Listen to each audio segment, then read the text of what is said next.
Hey, Fab Guys, what are some practical tips for evaluating redundancy in my supply chain?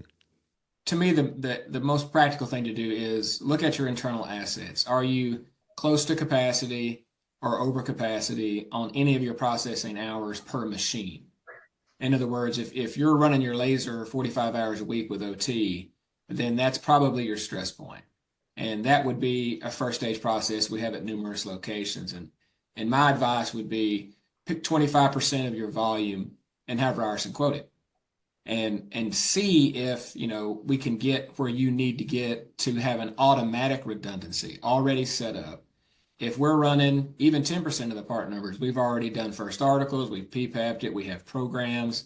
And I think having at least a small amount of your volume somewhere safe, in other words, it's in the US, we don't have the supply chain interruptions we're seeing around the world, and it's sort of the easy button.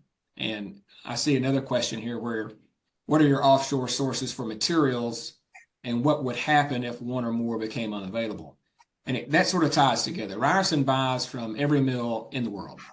We have access to any of them in any country to bring in as needed. So if we had a foreign interruption, we would just simply shift to our US mill sources, and most likely, unless it's a very customer specific material or a super odd grade, we probably have it on the floor at any number of our locations.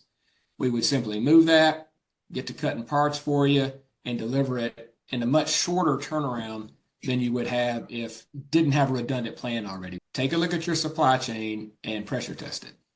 Thanks, Fab Guys. Do you have a question you'd like to have answered? Send it our way to rap@ryerson.com. That's RAP at ryerson.com.